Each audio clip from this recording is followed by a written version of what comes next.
Well, good morning, good afternoon, good evening. Thank you for joining us for the last day of the Canadian Space Summit 2020. I'm very excited for this panel because we're ending it off on a high note with amazing folks from the Canadian government joining us, giving their time and enlightening you all about what is happening in Canada.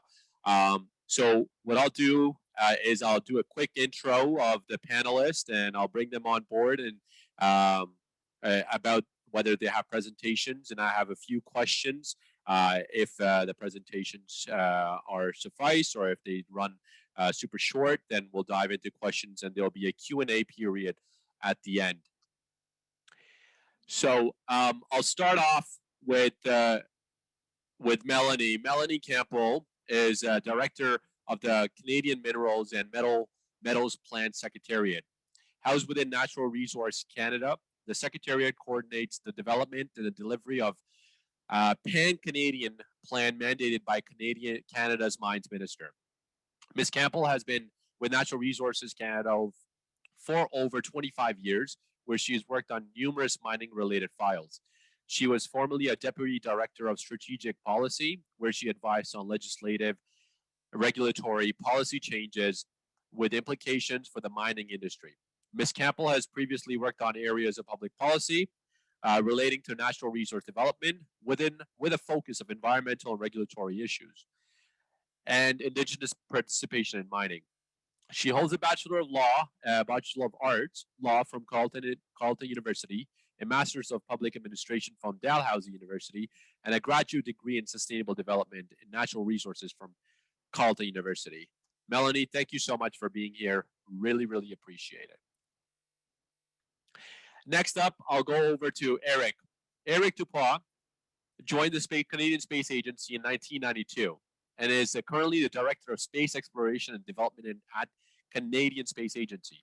His directorate is in charge of all planetary exploration. How cool is that? And space astronomy missions of CSA.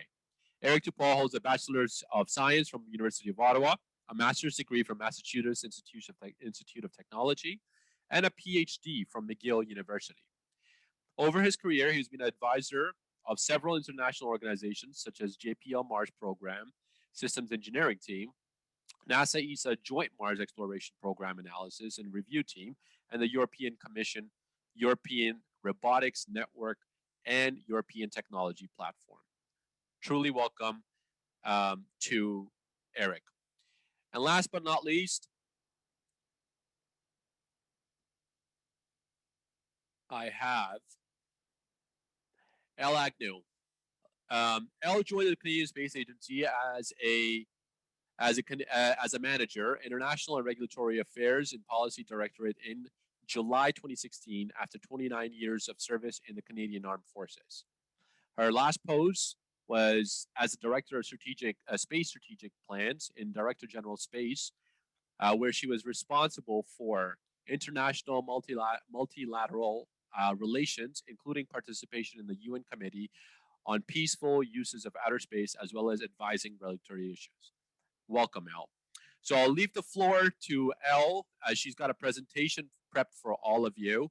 So Elle, why don't you walk us through what you got on for us?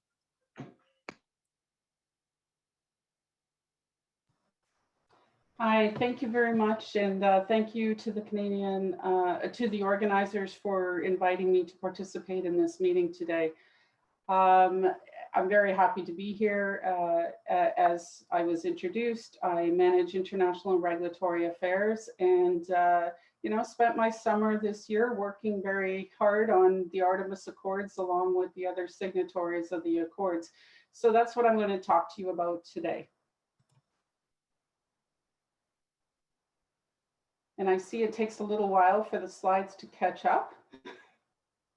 I have clicked it though, so hopefully, oh, there we go.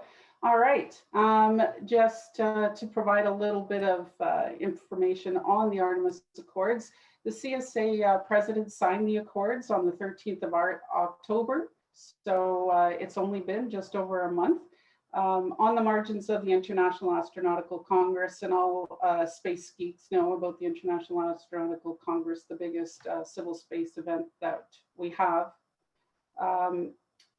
So when the president signed the Artemis Accords, I've put the quote in here, she talked about the fact that the Artemis Accords are an important achievement for safe and sustainable space exploration, but more work is needed to further solidify the framework for deep space exploration activities, both nationally and internationally.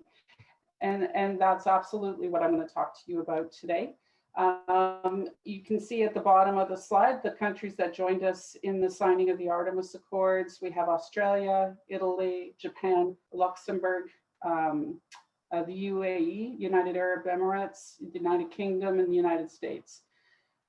So why did the CSA president sign the Artemis Accords? Well, first of all, it ties directly to the mandate of the Canadian Space Agency, which is to promote the peaceful uses and development of space, to advance the knowledge of space through science, and to ensure that space science and technology provide socioeconomic benefits for Canadians.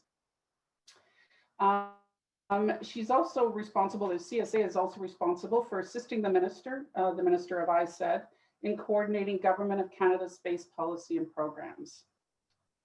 So before discussing actually what the Artemis Accords are, I want to talk a little bit about why Canada signed the Artemis Accords. So in order to know that, we have to go back a little bit in history. The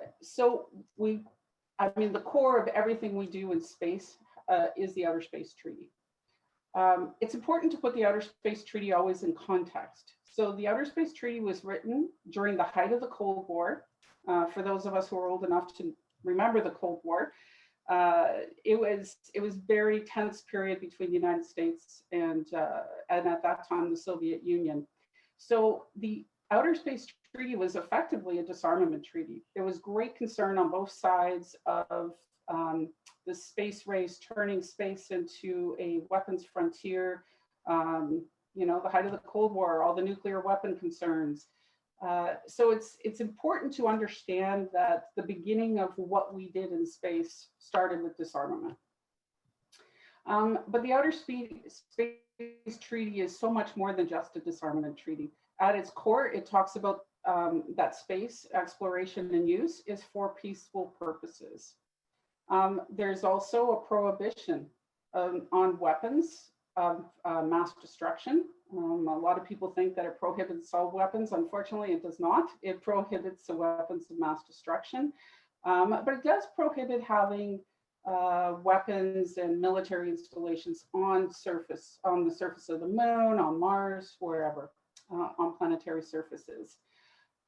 It talks about space being free for exploration and use, but at the same time, it also talks about non-appropriation, that no country can appropriate space. One of the key elements of the Outer Space Treaty is that nations bear international responsibility for their citizens. And that means that as a government, we are responsible for authorizing and supervising the space activities of our citizens. The concept of due regard is in the Outer Space Treaty, and it links really closely to the idea of the freedom of exploration and use, which is early on in the treaty. And then it also speaks to international cooperation, whether it's sharing of information or deconflicting activities through coordination on the international arena. So that was the beginning. But then we have the rescue and return agreement, and it's very simple. It's all about the rescue and return of astronauts, of spacecraft. Effectively, if there's an astronaut in distress, we're supposed to help them out. We're supposed to return any space equipment that we might find that might land on our territories. And it sets out the parameters around the rescue and return. Liability Convention, it builds on the principle of states being responsible for the activities of its nationals, and it defines some really key elements. It defines what a launching state is for the purpose of liability. And when we talk about liability, it's for the damage caused on Earth, the damage caused to aircraft, and the damage caused in space. Finally, the Registration Convention. It defines terms such as the launching state, space objects, space state of registry, and it's and it really closely links to all of them. But you'll notice that the other three, the Rescue Return, Liability Convention, Registration Convention, are all just amplifications of the core principles that are in the Outer Space Treaty. There is a fifth treaty, the Moon Agreement, but Canada is not a signatory to the Moon Agreement, nor are any major space actors. Now, in addition to that, we have soft law. And soft law is best practices, transparency, confidence building measures. It's basically just guidelines that technical experts have developed in order to make the space environment safer and more secure. So the first one, the debris mitigation guidelines, obviously addresses the debris issue that we have, and then the LTS guidelines talk about address issues and concerns that will help us ensure the long-term sustainability of outer space. So this is our legal framework to date. The principles of the Outer Space Treaty and the other treaties are as relevant today as they were 50 years ago. So while that is definitely the case, it's still hard to imagine that the developers of these treaties could imagine the space that we have today. So with our legal framework around outer space activities, we also have to add into that, what are our ambitions in space?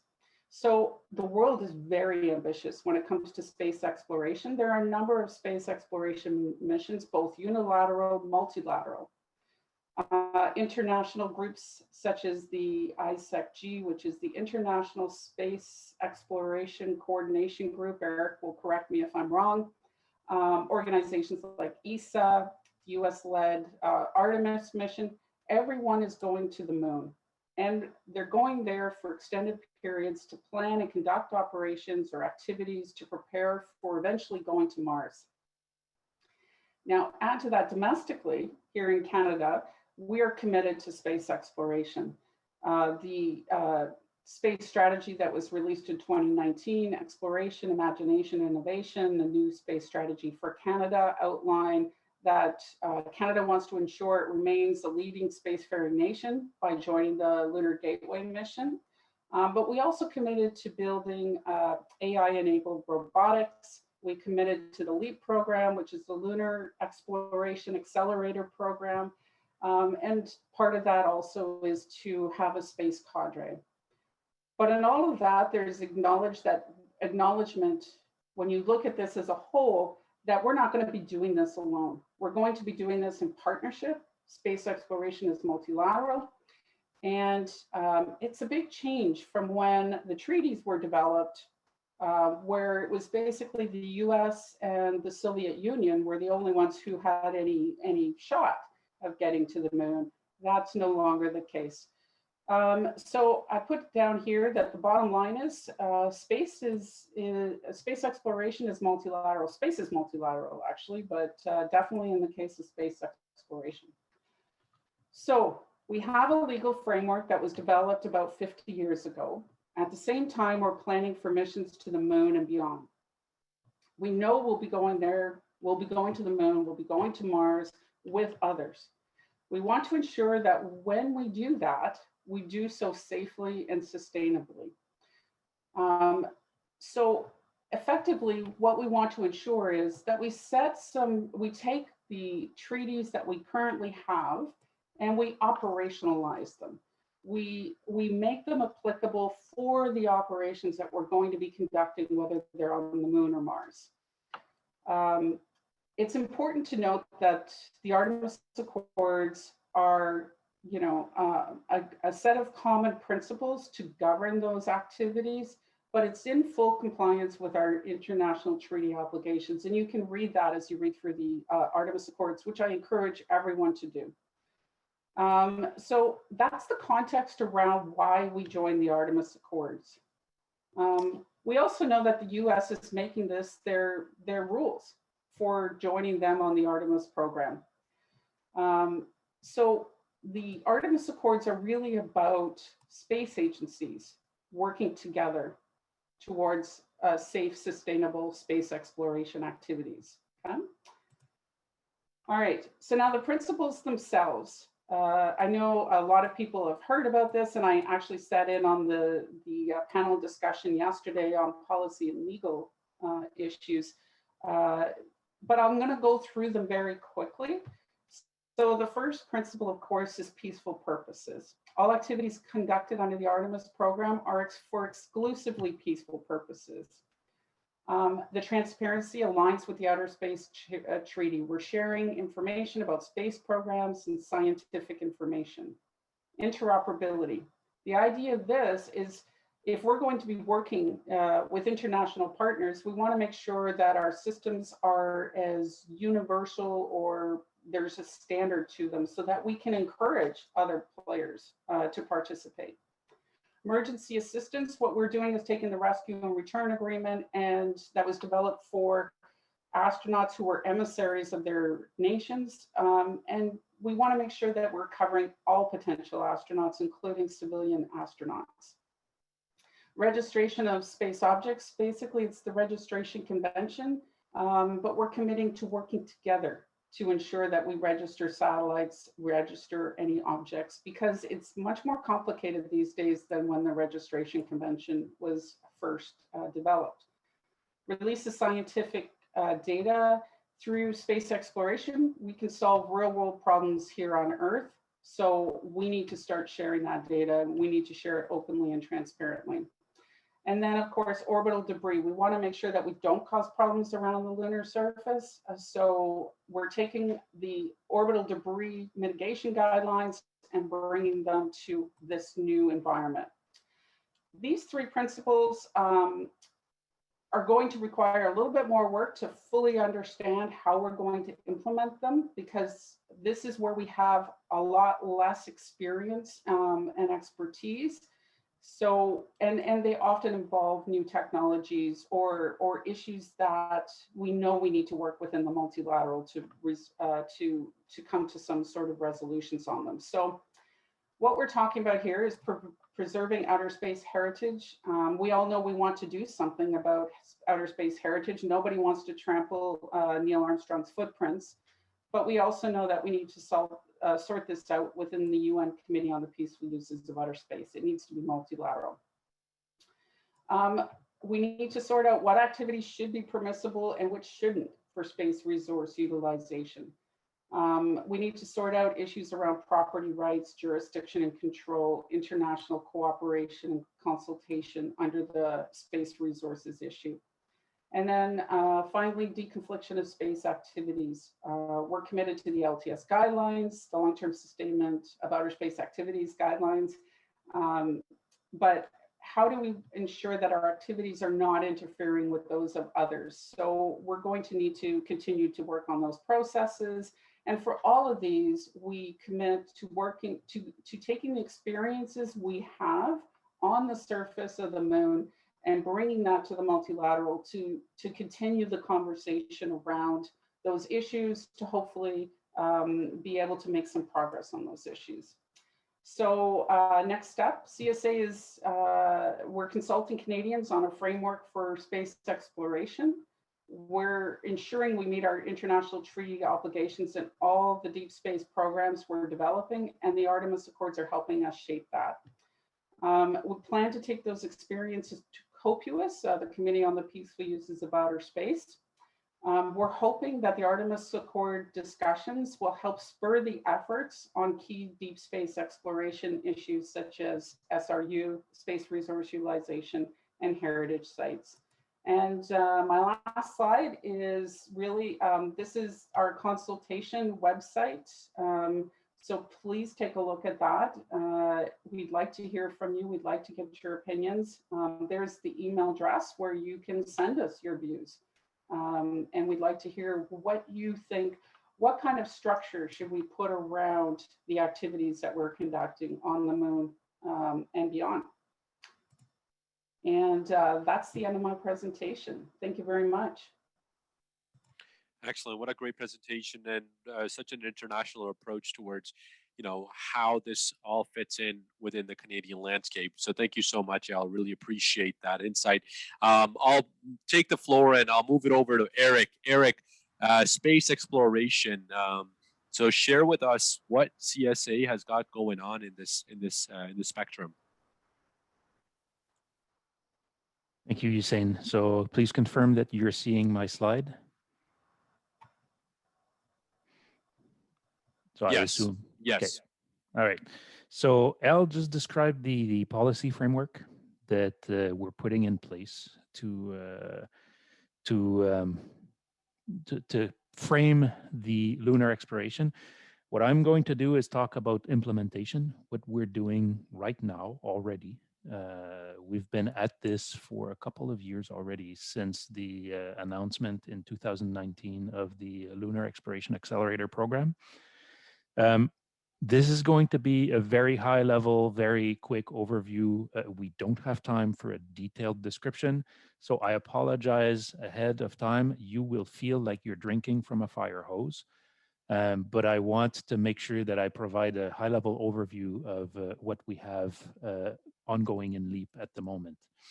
So LEAP has three main fields or domains, I would say. The first one is health, so space healthcare of the future and how we can also benefit from that on Earth. And the other two are closely linked together, and that's what I call the LEAP Science and Technology portfolio. That's the part for which I am responsible, and I will only describe the last two elements today. Instead of the two topics that you see on screen here, the way I like to think about it is in the LEAP Science and Technology portfolio, what we do is we develop technologies for the future of lunar exploration. We demonstrate some of the technologies that are already mature but have not flown yet, and we fly missions to the moon. So this is a logical time sequence of activities. And to implement that, what we've done is we've actually broken down the portfolio in 6 main elements. You've already seen many of those posted because we've been at it for, as I said, almost 2 years now, a year and a half. And many of these activities have already been posted in the form of RFPs and AOs. So the first element of the LEAP S&T portfolio is contribution to partner agencies' selected missions. I'm not going to say much about that today, except that this is to secure opportunities when we have a partner that is already going on a lunar or deep space mission that is of interest to Canada, where we see that could serve us in terms of preparing for the future or in terms of advancing science for Canada. And we've reserved a portion of our funding to make sure that we can embark on those missions with our international partners. So you can think of something like on the collaborations with the ESA program or with NASA. So that's a portion of our portfolio. The second one is capability demonstration. That is in my time sequence, that was the middle element where we take technologies that are ready to fly, but that have not yet flown. And we basically co-fund the cost of flying these technologies in space, integrating them and launching them to space. For that, we have an announcement of opportunity that has been posted already for 9 months. We've had 2 rounds already of proposals being evaluated, and we have announced 2 winners already, and we're in the evaluation process for the second round. So the budget for that element is $8 million total, and it's very popular. We have a lot of people that want to benefit from that. The third one is lunar science support. This is to support academia in establishing networks of excellence in Canada in lunar science, and also in helping finance lunar research. For that, we are just about to release an announcement of opportunity. It should come out imminently. We've already announced on our website that it's coming, and the deadline will be very short. It's going to get announced in December, and it'll close probably sometime around the end of January, so sometime in January. So we apologize ahead of time for everybody that's going to ruin their Christmas vacation writing their applications. But we really want this support to go out to academia as soon as possible. The fourth element is concept studies and mission contribution studies to help us planning for the future. So we've already issued a few contracts in that area to try to figure out what we're going to do after LEAP. So LEAP will finish in 5 years. Once we're done with that investment of $150 million over 5 years, we want to know, what does the future hold in store for us? What do we need to prepare for? And that's exactly what we're doing under this element. The fifth one is technology development. So this is it's the forward-looking part of our portfolio, where in order to benefit from those investments that we'll make, let's say in 5 years and beyond, we want to make sure that we're bringing the technology up to the level that is necessary, such that Canada will be prepared to take advantage of those opportunities. And the sixth element is really that's the one I kept for dessert. This is the biggest part of our portfolio, and this is where we're going to fly missions to the moon. So we intend to fly science payloads and technology payloads to the moon to advance science and to showcase Canadian capability and position ourselves for the future.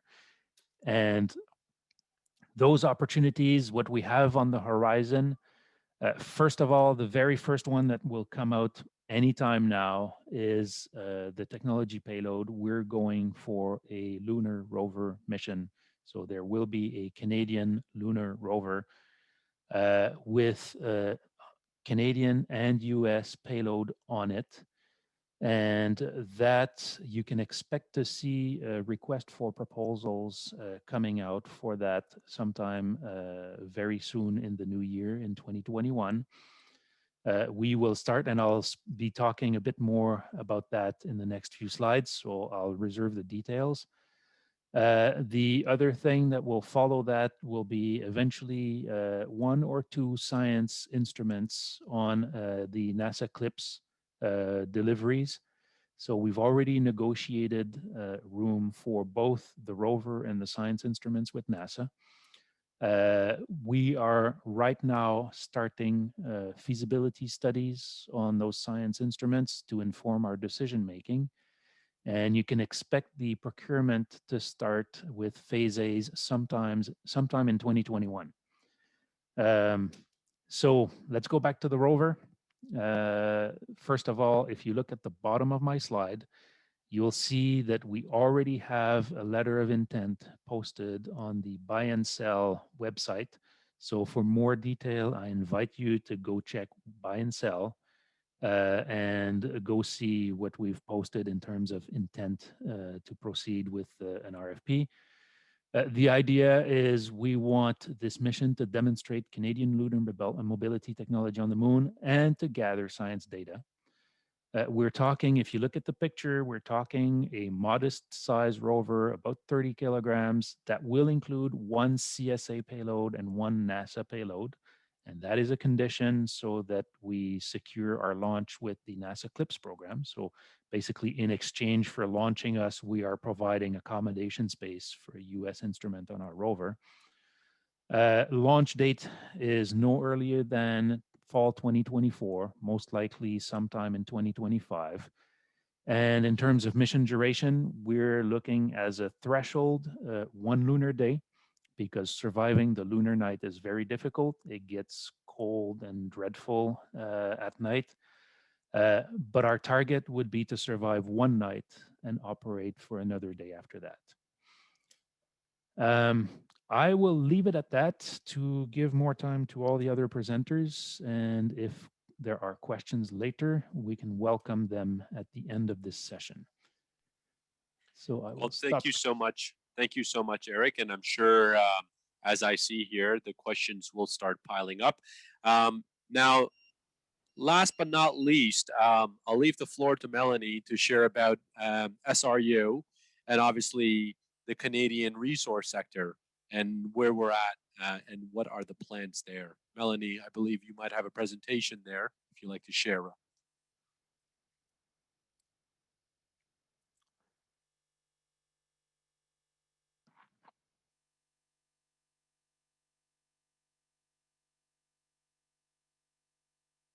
Excellent.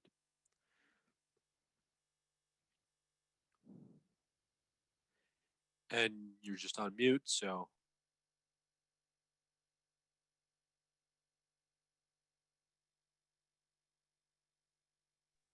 Sorry, my mute button got stuck. Well, thanks very much.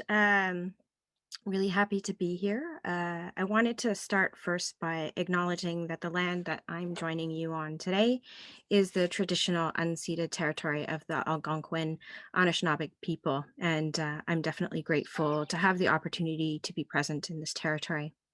So I'm happy to be here today to talk to you about the Canadian Minerals and Metals Plan and realizing the benefits of space exploration for the terrestrial mining sector.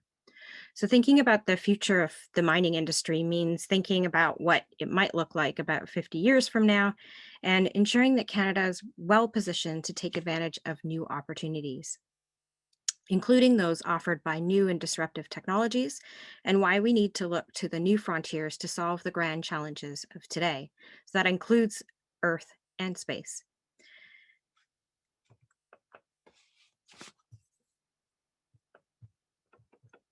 Oops, sorry. Over the past 2 years, we've been reaching out to Canadians to discuss the future of mining through the development of the Canadian Minerals and Metals Plan. And throughout this national conversation, Canadians told us that we really need our industry to be globally competitive, responsible, and recognized for its ingenuity and leadership. And to achieve this, we must promote collaboration across high-tech industries, reduce costs, maximize R&D efforts to advance solutions to build Canada's mines of tomorrow. The Science and Technology and Innovation Strategic Direction of the CMMP identified Canada's global leadership in new frontiers as an area for action. It recognizes the need to develop a policy approach for mining in new frontiers, including extreme climates, deep, offshore, and space, to foster investment in economic development. So what does this mean? Well, it means that we're looking to other sectors and taking advantage of opportunities to improve efficiency, develop solutions for mining in deep, remote, and extreme environments. And it also means harnessing the technological advancements and disruptions that are taking place in other sectors. So that was a great connection with Eric's presentation there as well. Achieving these goals requires us to think about increased collaboration to advance mutually beneficial technology development and adoption, to solve today's grand challenges for the benefit of industry and Canadians. So as the Canadian mining sector sets its sight on economic recovery from COVID-19 pandemic and thinking about building back better, it's also looking to address key operational challenges. There's the potential for these efforts to converge with the parallel efforts in the space sector and through the development of remote autonomous technologies and next generation robotics. The safe and sustainable utilization of space resources is critical for deep space exploration. representing significant potential for accelerating technological advancements here on Earth. The technologies that will one day make these activities a reality will need to be developed, de-risked, and demonstrated here on Earth. And this has the potential to stimulate technologies and processes used in the Canadian resource-based industries to achieve greater efficiency and sustainability in areas of shared challenges. And these areas range from reducing the impacts of industrial activities and waste to the development of new energy sources, remote and autonomous technologies, and more. The development of capabilities to support space resource utilization is a strategic opportunity to demonstrate Canadian leadership in science, technology, and innovation. And it's really here where we see the convergence of a number of interests across the various sectors, including mining, space, energy, manufacturing, and more. And leveraging Canada's strengths and potential for cross-sectoral collaboration could position Canadian firms and innovators to lead in the development of cleaner and safer mines of tomorrow. So as the Government of Canada consults Canadians on the framework for future space exploration activities, we'll also continue the conversation that we started through the CMMP. And we'll work to leverage Canada's mining advantages for science and technology breakthroughs here on Earth to drive industry competitiveness and realize Canada's economic future. So that brings me to the end of my very short presentation today, and I really look forward to our discussion and definitely happy to answer any questions. Well, excellent. I sincerely want to thank each and every single one of you for sharing your presentations with us. I've got a few questions for you, and then we'll tap into the questions that are coming from the audience itself. So my first question is a general question for all of you. Canada's role in the international space community is very, very well respected. Where do you think that Canada can become a leader in space exploration on the policy side and on the program side? So we'll start off with Eric. Eric, what do you think?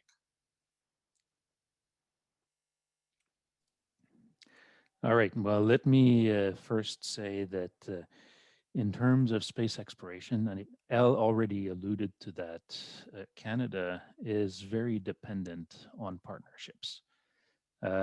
We don't go at it alone. We always dependent on our partners to implement everything we've done in space exploration, planetary or astronomy in general.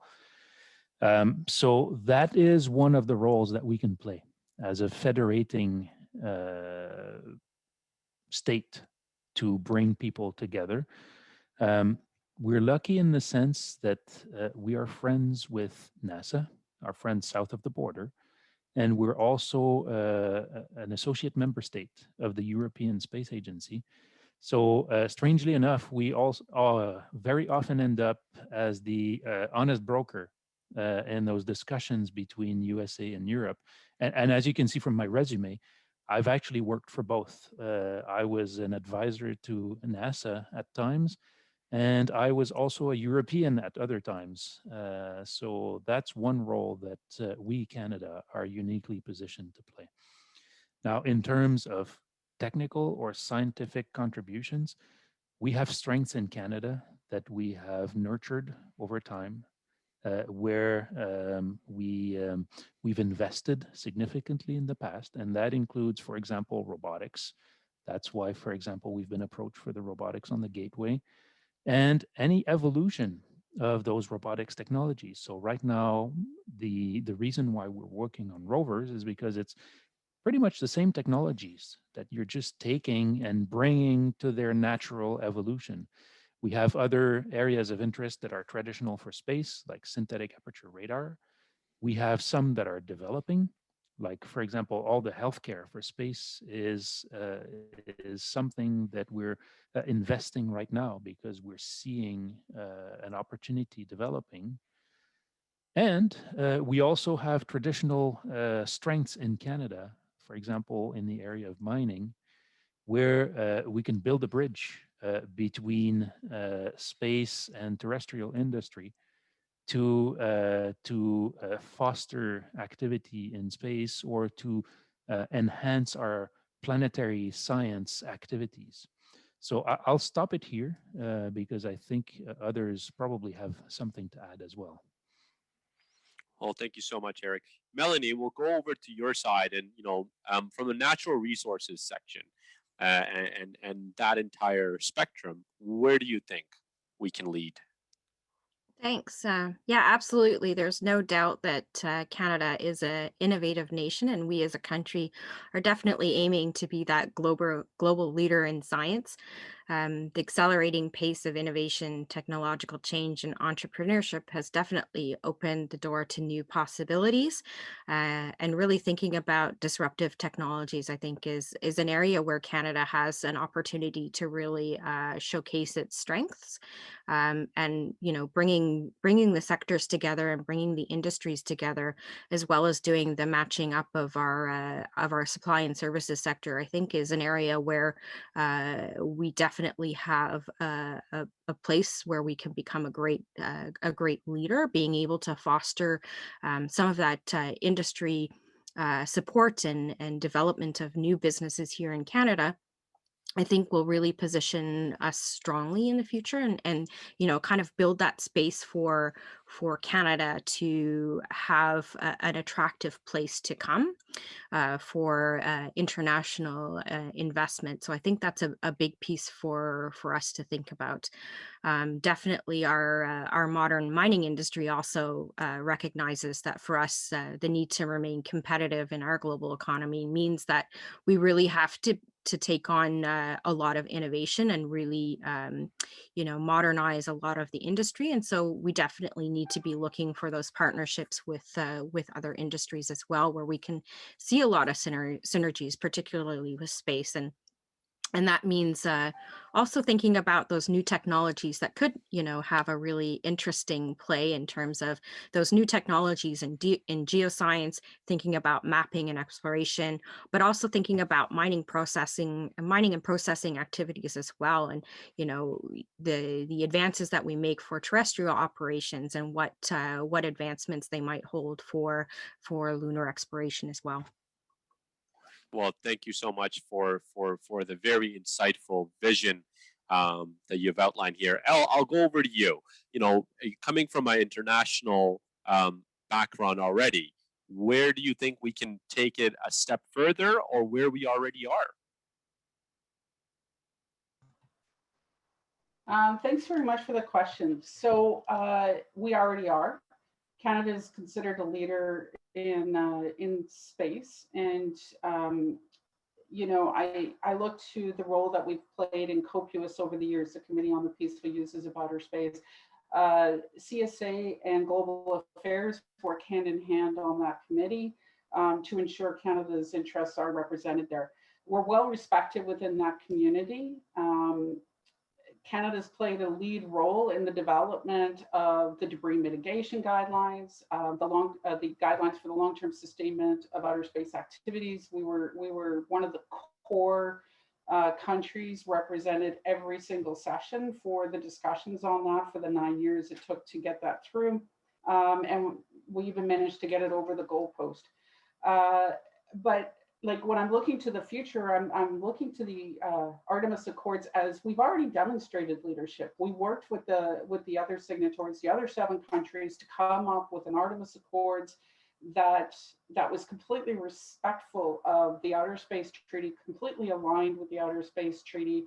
And it's something that we know we can use to influence, or to at least spur the discussion within the multilateral. So it is my hope that as a group, the 8 countries, and we do represent kind of an interesting mix of countries. We have one country that's already signatory to the Moon Agreement. We have a developing country when we look at the United Arab Emirates. We're hopeful that we are going to be able to start this discussion and move some of these discussions forward within the multilateral, just by talking about why we joined the Artemis Accords and what our experience has been, and why the Accords say what they do. So I'll leave it at that. Well, what an excellent response. So my next question that I'd like to tackle, I'll combine 2 questions into one here. And, this is from an SME side, and also at the same time thinking about space resource utilization. How can we ensure that space exploration grows that industry sector from the SME perspective, but also what can we see in the future of space resource utilization? I'll go over to you, Mel. We'll start with you this time. Sorry, I just turned off my. All right, there we go.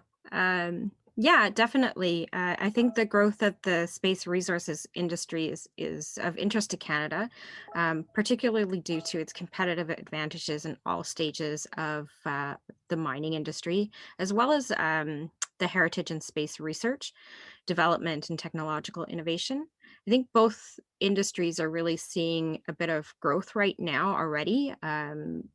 You know, in COVID, we definitely saw that, at least for